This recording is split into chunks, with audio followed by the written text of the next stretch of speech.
wajah baru untuk wakil gembala di Geraha Kurnia ya. Puji Tuhan, saya tahu banget segala sesuatu yang Tuhan beri itulah Tuhan, bukan saya ya. Karena waktu Tuhan, karena kita minta sama Tuhan, tapi itulah Tuhan kasih ya. Terima kasih, kita sama-sama melayani, sama-sama belajar melayani Tuhan. Karena kita juga bukan orang-orang pintar melayani Tuhan, tapi kita mau belajar apa yang Tuhan mau untuk kita lakukan. Ya, puji nama Tuhan. Saya berharap jangan duduk di belakang-belakang, di depan ini masih ada tempat. Duduklah. Oke, kita sama-sama, kita mau buka telinga kita, mau buka hati kita untuk mendengar firman Tuhan. Kita mau langsung Kolose 3 ayat 12. Kita baca di Kolose 3 ayat 12. Sudah ketemu? Kita bangkit berdiri, kita baca sama-sama. 2, 3. Karena itu sebagai orang-orang pilihan Allah yang dikuduskan dan dikasihinya, kenakanlah belas kasihan, kemurahan, kerendahan hati, kelemah lembutan, dan kesabaran. Amin. Ya. Jadi Tuhan berkata, karena itu sebagai orang-orang pilihan Allah, ya. Pilihan Allah yang dikuduskan. Kita ini setelah dipilih Tuhan, kita juga dikuduskan ya. Supaya kata Tuhan kita, lepaskan hidup lama kita, lepaskan topeng lama kita, hidup pakai topeng yang baru, yaitu tidak pakai topeng lagi ya. Jadi kita hidup pakai terang Tuhan dalam kehidupan kita. Jadi topeng-topeng lama kita buka, buang topeng ya. Jadi gunakan sebagai orang-orang pilihan kudus dan dikasih Allah, kita harus mengenakan sifat-sifat baru, yaitu tadi dikasihinya, dikenakan belas kasihan, kemurahan, kerendahan hati, kelemah lembutan, dan kesabaran ya. Seringkali kita nggak munafik, banyak hari-hari ini banyak orang nggak pernah sabar, gak bisa sabar, benar ya? Punya kasih gak? Banyak orang nggak punya kasih, ya benar gak sih? Benar, banyak banget masa bodoh gitu ya. Peduli amat, gue mikir diri gue aja udah susah, mikir lo lagi. Itu ibarat kata orang dunia. Tapi ingat, firman Tuhan berkata lo ya, kita harus pergunakan ya. Kalau Tuhan sudah pilih kita, sudah jadi orang kudus gitu di mata Tuhan, kita harus pakai sifat-sifat Tuhan itu yang punya kasih. Tuhan itu yang paling besar di antara semuanya itu adalah kasih. Justru kasih itu nggak segampang yang bisa kita lakukan. Kasih itu paling sulit untuk kita lakukan. Banyak orang merasa lebih baik masa bodoh ya. Tapi kita harus lakukan firman Tuhan. Jadi kalau kita dengar firman Tuhan, firman itulah yang harus kita dengar. Ini ayat firman Tuhan kemarin ketika Paskah kita dapat telur. Saya mau tanya di tempat ini, semua masing-masing dapat ayat Paskah ya? Itu namanya ayat emas kita ya. Ayat emas karena itu setahun sekali ada ayat Paskah, kita ada ayat gitu ya. Itu anggap aja ayat emas. Siapapun yang dapat ayat itu, coba setelah dibaca ayatnya, berasa nggak itu teguran buat kita, peringatan buat kita, peringatan buat kita, atau Tuhan itu memberi nasihat buat kita? Berasa nggak sih? Berasa nggak masing-masing? Berasa ya. Jadi itu bukan manipulasi gembala loh. Gembala nggak pernah tahu apa yang terjadi dengan jemaat, beneran. Jadi ayat yang kita maju masing-masing ambil ayat itu, terus kita dapat, itulah ayat buat kita. Tadi si Dede bilang, wah itu buat saya banget, dia bilang ya. Jadi nemplak saya banget, puji Tuhan. Kalau kita ditemplak bukan kita nyalahin gembala. Gembala sih ngasih ayat-ayat begitu sehingga aku dapat. Nggak ada cerita semua itu. Semua yang kita dapat kalian sendiri yang ngambil buat saya, yang ngambil ngasih kalian. Kalau saya yang ngambil bagi-bagi bisa aja kalian curiga. Oh gembala tuh udah tahu ya ayat itu buat siapa ya. Nggak ada. Semua ada di sini, saya pun ambil di depan ya. Ayat begini, itu ayat firman Tuhan buat saya, dan saya dapat ayat ini. Jadi saya bilang ya, ketika saya baca Tuhan terima kasih. Sekalipun belum semuanya mungkin saya lakukan, tapi saya belajar. Saya belajar apa yang Tuhan suruh, apa yang ada di firman saya belajar untuk dapat melakukan. Gak segampang itu sih memang, gak semudah itu sih memang untuk kita bisa melakukan. Banyak orang tahu kasih, tapi orang gak pernah mau kasih. Ya, banyak orang tahu, jangan ada sombong kata firman Tuhan. Tapi banyak orang juga masa bodoh. Banyak orang bilang sabar kata firman Tuhan. Banyak juga orang gak pernah sabar. Coba hal-hal antri. Kita lihat orang antri itu sabar gak sih? Gak sabar. Kemarin aja jemaat, aduh karena banyak antri di sana ya. Banyak antri, udah deh kita pulang aja ke rumah gitu ya. Karena kenapa? Biasa kalau antri itu memang paling membosankan gitu ya. Antri gitu ya. Karena udah panjang, udah lapar, udah itu pasti tempat kita habis pisan. Nah itu ya. Itu tuh sebenarnya antri itu juga nggak enak-enak banget. Tapi Tuhan mengajar kita untuk sabar. Belajar sabar itu gak gampang. Belajar sabar itu kita harus ngasah hati kita sendiri. Seperti apa yang harus aku lakukan. Gak segampang itu. Tapi hari-hari ini dengar di sana lagi perang, dengar Indonesia katanya minyak, ya kan, kapal tangki minyak masih di mana, di tengah laut di mana, nggak boleh masuk. Kita ngeri, nggak ada keluarnya kalau kita ngeri. Coba kalau kita ngeri kita takut, terus guna kita apa? Ngeri kita hari ini tidak membantu apa-apa.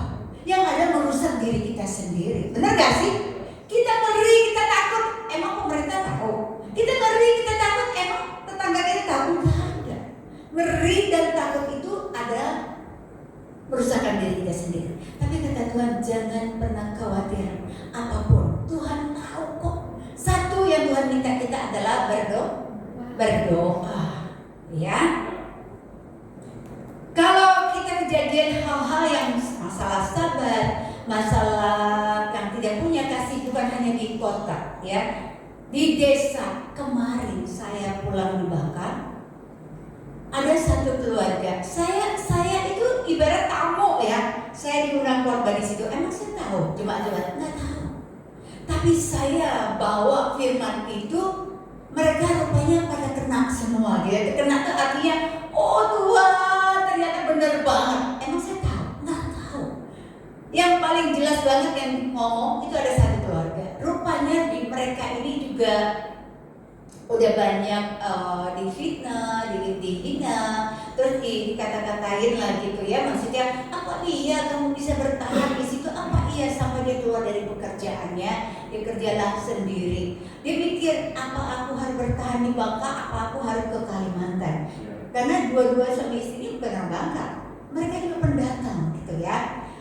Terus dia bilang apa saya harus bertahan di Bangka, berdoa dan berdoa.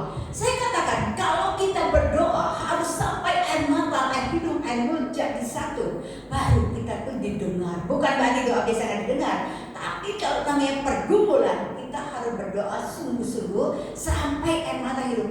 Terus dia bilang benar banget, dia bilang apa yang diomongin Bu Lili itu benar banget, dia bilang. Ketika rupanya setelah saya selesai khotbah sore itu dia itu lagi apa ya, syukuran rumah. Tapi saya udah gak hadir sore itu karena di Bangka lagi panas sekali. Saya bilang, aduh saya gak ikut lagi, rasanya panas, saya udah letih gitu, orang panas gitu. Saya gak pergi. Tapi setelah pulang mereka cerita, saya nyesal juga sih gak pergi gitu ya. Karena dia berharap banget kita tuh tamu dari Jakarta tuh bisa hadir. Dia mau bersaksi gitu loh. Ya dengar mereka cerita saya nyesel. Nah itu loh, kadang-kadang kesempatan yang Tuhan kasih ke kita, kadang-kadang kita suka membatasi diri kita sendiri gitu ya. Begitu dengar dia bilang, diceritain sih, ya memang benar banget, saya berharap banget dari Bu Lili bisa datang. Dia bilang gitu, saya tuh dapat rumah ini benar-benar air mata, air hidup, air menjadi satu. Saya sudah dihina di orang, dikata-katain orang, tapi kalau saya bisa tinggal di rumah baru ini, semua karena anugerah Tuhan. Jadi semua firman itu tertanam dan iya banget katanya. Itu loh. Ternyata saya bilang, oh iya, ternyata apa yang orang-orang alami bukan hanya di desa atau di kota, tapi semua kita anak-anak Tuhan itu proses ya. Kita itu proses. Proses kita selalu maunya enak, tapi seringkali kita nggak sanggup. Kalau kita lari dari proses, kita bisa nggak terima indahnya dari Tuhan? Nggak ada. Tapi itulah Tuhan. Tuhan bisa dia bilang proses itu dia udah mau nyerah. Udah mau nyerah itu udah mati, dia udah mau pergi ke Kalimantan aja. Tapi tetap berdoa dan berdoa. Akhirnya Tuhan kasih dia tetap di Bangka gitu ya. Jadi saya dengar kesaksian ini begitu luar biasa ya. Orang-orang yang mengandalkan Tuhan itu tidak pernah sia-sia. Jadi kalau kita andalkan Tuhan baru sedikit 5 menit kita berasa susah, lah kita nggak akan sampai akhirnya. Tapi kalau kita berharap pada Tuhan, bersandar pada Tuhan, dan kita bergumul, tetap bergumul sampai Tuhan jawab. Karena Tuhan tidak pernah tidak menjawab kita.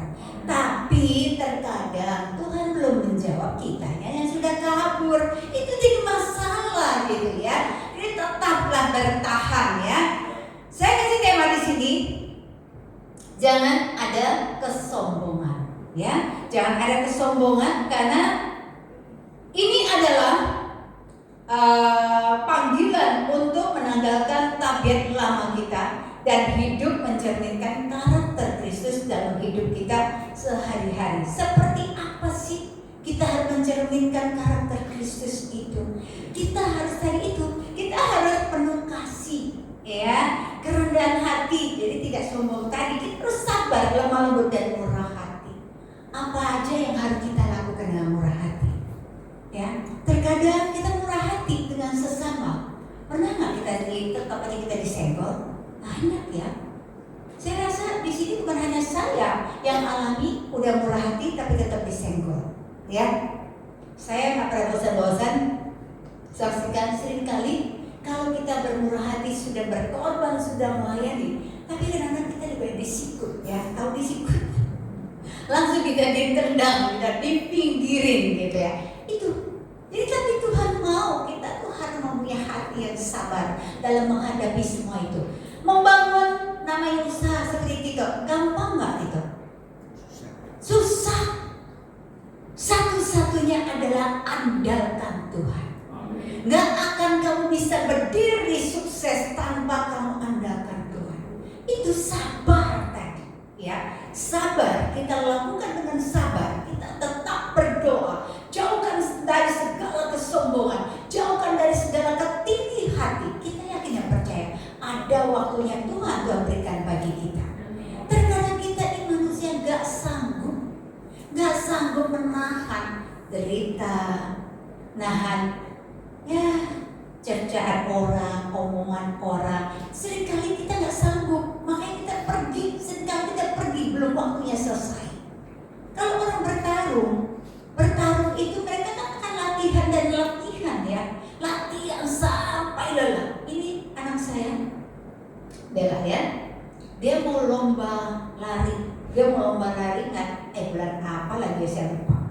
Hari-hari ini dia lari terus gitu loh, lari terus di Senayan, di Sentul, lari latihan gitu ya, karena dia mau ikut lari gitu. Saya bilang tujuannya apa gitu ya? Biasanya kan orang kalau lari tujuan mau menang ya kan? Ya bukan mau menangnya aja sih kata gitu. Tujuan dia pengen aja ikut tuh artis-artis yang lari gitu kan ya, pengennya di situ katanya. Oh ya, jadi tiap hari dia lari. Kadang-kadang 1 hari 2 kali. Pagi kita belum bangun, jam 4, jam 5 dia udah pergi ke Sentul lari. Terus kadang-kadang sore dia udah pergi lagi. Sebenarnya itu. Jadi kalau dia ingin lomba lari, dia memang harus latihan. Gak ada ceritanya kalau kita tanpa kita latihan tiba-tiba tidur lari. Yang ada sebelum lari KO duluan. Benar gak?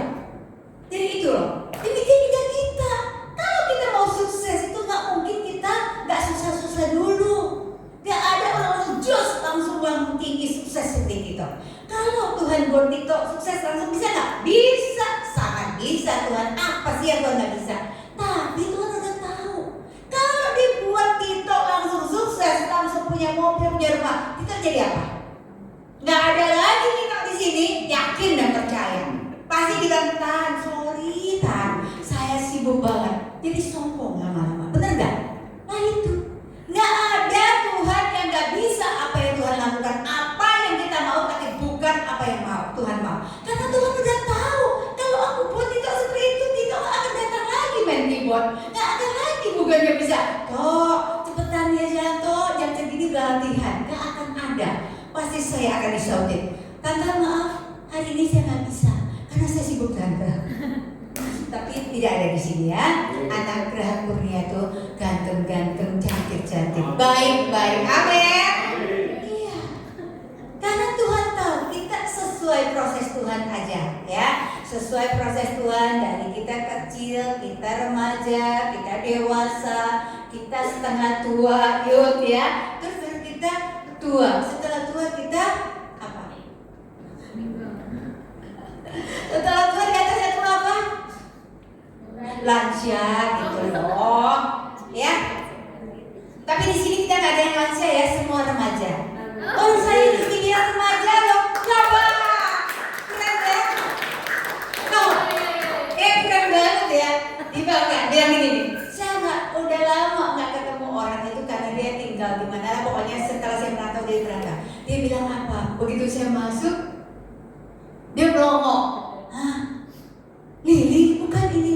Iya cek gitu kan, aku bilang gitu kan. Wah, kok kamu beda ya sekarang? Kayaknya kamu muda terus, puji Tuhan. Udah terus ya.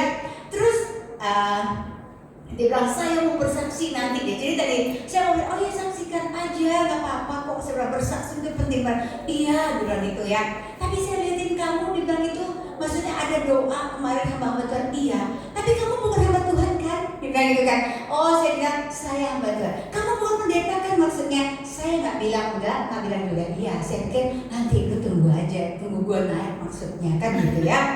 Terus dia, oh ya udah kamu dibilang itu ya udah kamu kan pelayan di sini dia udah duduk di depan gitu kan ya. Setelah pas saya dipanggil dan maju dia kaget gitu ya. Yang tadi ini mau bersaksi nggak jadi bersaksi gitu loh ya. Saya nggak tahu kenapa. Akhirnya saya belum sempat nyalamin karena kita kalau duduk di depan orang-orang belakang itu udah berduyun-duyun pulang gitu loh ya. Jadi kita nggak bisa nyalamin dia udah kabur gitu ya. Saya padahal tadi itu saya mau dengar dia mau bilang lah ternyata kamu pendeta ya gitu ya. Tapi di mimbar saya udah sebutin sih. Saya bilang saya nggak suka kenalan sama orang. Oh ya saya seorang pendeta. Atau saya enggak. Saya sebagai hamba Tuhan itu kan semua kita ini semua hamba Tuhan. Ya kita semua hamba. Melayani Tuhan itu adalah hamba gitu ya. Jadi gitu ya. Jadi kita semua berproses. Jadi jangan bilang lansia ya. Bilangnya ya setengah tua aja lah. Oh gak mau tua gitu ya. Tapi bukan saya loh yang ngomong. Bukan saya yang ngomong, tapi orang sendiri yang ngomongin ya, orang sendiri. Terus dia nanya umur berapa? Saya nggak pernah juga mau ngasih tahu orang umur berapa. Saya bilang ya sesuai dengan penglihatan kamu lah umur berapa? 47, puji Tuhan. Luar biasa ya, tepuk tangan untuk Tuhan dong. Ya dari gembalanya hiburin gitu loh. Kalau orang ngomong segitu puji Tuhan, saya nggak bilang iya, saya juga nggak bilang enggak. Tadi kan saya nggak dosa ya. Karena dia yang nebak saya. Berarti tampak kita atau kelihatan kita seusia gitu. Jangan ada usia 40 jadi kayak 60, terus 60 kayak 40 gitu loh. Kenapa? Dekat dengan Tuhan ya. Dekat dengan Tuhan, minta kasih Tuhan itu ada dalam kehidupan kita. Sehingga Tuhan memberi itu yang terindah. Apa yang tidak pernah kita pikirkan itulah yang Tuhan kasih. Ini jujur loh saya bilang. Ada yang bilang 45 47, wow, luar biasa. Jadi saya bangga. Begitu saya bangga, begitu saya suka cita, jadi saya jadi awet muda, betul nggak sih? Siapa yang mau tua di sini? Nggak ada yang mau tua. Begitu kan hati yang gembira adalah obat. Begitu kita ini hati gembira dong. Wow, kalah Dede, kalah Desi, ya dong. Itu obat buat saya, ya. Jadi itulah hati yang gembira adalah obat. Andalkan Tuhan dalam kehidupan kita sehingga apapun yang kita lakukan itu menyenangkan Tuhan. Sehingga Tuhan bisa buat kita itu gak pernah kita pikirkan. Amin. Amin. Begitu luar biasa. Jadi di sini Tuhan bilang kenakanlah belas kasihan, kemurahan, kerendahan hati, kelemah lembutan dan kesabaran ya. Kasih itu apa? Kasih itu yang gampang kita membantu sesama ya. Mendengarkan, kadang-kadang kan kita suka dengar curhatan orang ya. Di saat kita dengar curhatan orang, kita jangan bicara. Kalau ada orang ajak kita curhat, kita diam dulu. Dengar dengerin dia sampai dia ngomong kelar, baru kita komentar. Itu kalau orang curhat. Jangan orang curhat dia ngomong sepatah, kita lebih 5 patah. Lah dia mau curhat, kita yang curhat dia gitu ya. Jadi kalau kita dengar curhatan orang, siap diam, beri telinga. Biarkan dia mau nangis, dia mau cerita apa aja, dengarkan. Setelah dia selesai, kita bilang sudah selesai. Kalau dia bilang sudah, baru kita bahas, baru kita kasih kekuatan, baru kita nasihat-nasihat itu, ya. Kemurahan hati itu adalah suka memberi, menolong, berbagi. Kemarin kita doa puasa di Bangka, itu memang kerinduan saya dari sisi ini, karena saya melihat hamba Tuhan di rumah, pinjam rumah saya di Bangka, mereka doa puasa. Setelah doa puasa, doa, Bu Gemili terima kasih, kita sudah pakai rumahnya doa puasa, enak dan nyaman sekali kata dia ya. Saya bilang puji Tuhan, dan rumah saya jadi berkat, kan puji Tuhan ya. Saya bilang nanti ketika saya pulang, saya juga mau dong doa bareng. Akhirnya saya pulang kemarin, Senin, saya pulang Kamis, Senin itu kita doa bareng. Terus saya bilang, apa ya Tuhan yang bisa saya beri bagi mereka ini? Mereka kan jauh-jauh dari sini kemana ya? Harapan Indah kali ya, lebih kali ya. Jadi mereka datang naik motor. Ini ibu-ibu gembala ya, ibu-ibu gembala doa. Terus apa ya Tuhan yang bisa saya lakukan buat mereka?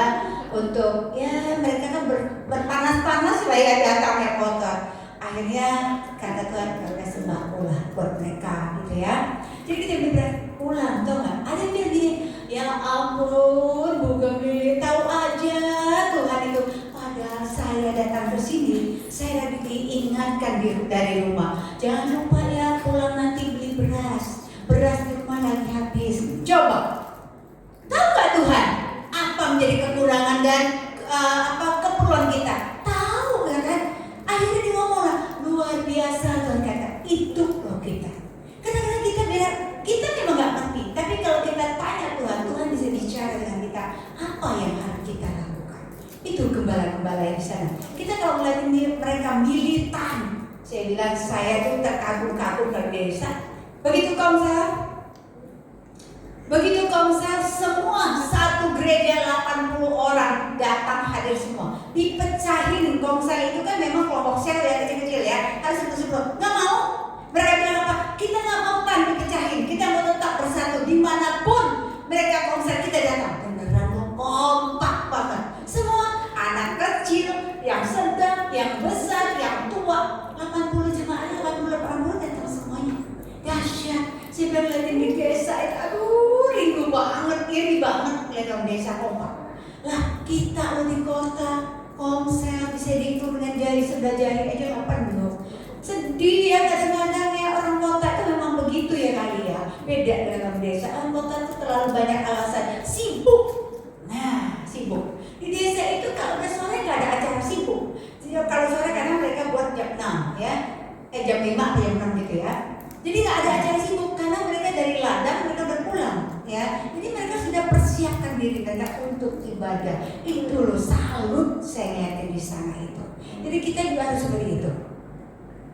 Rendah hati itu adalah tidak sombong, tidak angkuh, tidak meremehkan orang lain. Terkadang kalau kita sombong ya, kalau kita tidak rendah hati, kita merasa kita lebih benar dari orang lain, kita lebih baik dari orang lain. Kita nggak sadar. Ketika kita nunjuk orang, 4 jari ini ada di kita, ya. Begitu kita begini, 4 jari ke kita. Yang jelas sih 3 jari ini ya, ke kita. Coba belajar, jangan suka nunjuk siapa dan siapa. Sebelum kalau orang itu tak mau dikasih tahu dia seperti apa dan seperti apa, ya udah kita ngasih tahu diri kita aja. Ya udah aku harus sabar. Aku harus mengasihi dia, sekalipun dia tidak suka dengan aku, sekalipun dia tidak sayang dengan aku, tapi aku mengasihi dia. Urusan dia nggak ngasihin kita itu urusan dia sama Tuhan. Amin. Jadi jangan anak muda ya, di kerja, di sekolah, kalau kalian ketemu teman kalian jahat, jangan dendam sama mereka, kasihi mereka. Kalau mereka tetap dendam sama kita, itu urusan mereka sama Tuhan. Ya. Lemah lembut itu adalah orang yang tenang, ramah, tidak pemarah. Nah, tidak pemarah ini loh gampang gak sih? Susah. Beneran. Tidak marah itu susah. Coba saya mau lagi buka pintu ya Kak, langsung begini. Beneran Kak? Pasti langsung begini. Ayo, berapa dan berapa? Langsung bicaranya apa? Money. Karena kenapa sabar? Orang-orang hidup di jalan, kalau kita bilang sabar, ya kita tahu itu perlu belajar, perlu konsentrasi untuk belajar sabar. Dari rumah itu sebelum berangkat udah berdoa, Tuhan berikan aku kesabaran. Percaya di jalan gak sampai 10 menit Tuhan udah kasih kita. Ya pasti. Nah Tuhan uji kita sabar gak? Kamu kan tadi doa minta sabar, aku uji kamu. Jangan nyalain juga. Baru tadi aku berdoa minta sabar, udah diizin Tuhan, ya kan? Gak sabar itu. Tapi kalau kita sudah minta, kita harus tepati, ya kita harus kuat. Oh ya, tadi aku udah minta, terima kasih Tuhan, karena tadi aku minta kuasai aku dan sabar, sehingga sekarang ini aku diuji, jadi aku harus sabar. Ya, amin ya. Sabar, jadi itu lemah lembut ya, ramah, tenang dan tidak pemarah. Tadi tidak harus sabar. Kalau sabar itu adalah mampu menahan diri dari emosi, tegar, bertahan dalam situasi sulit, taat dengan aturan, ikhlas. Nah, masalah ikhlas ini juga nggak segampang yang kita bilang ikhlas. Enak aja loh, gue ikhlas, gue juga kerja susah loh, ya kan? Itu banyak kata-kata dunia seperti itu, ya. Jadi untuk masa ikhlas itu juga banyak susahnya gitu ya. Jadi untuk memberi juga masih banyak orang masih ya malas untuk memberi. Tapi saya percaya di Geraha Kurnia semua kasih ada di Geraha Kurnia, amin. Kemurahan hati ada di Geraha Kurnia, amin. Rendah hati, tidak sombong ada di Geraha Kurnia, amin. Lemah lembut ada di Geraha Kurnia, amin. Sabar ada di Geraha Kurnia, amin. Puji nama Tuhan, tepuk tangan buat Tuhan luar biasa.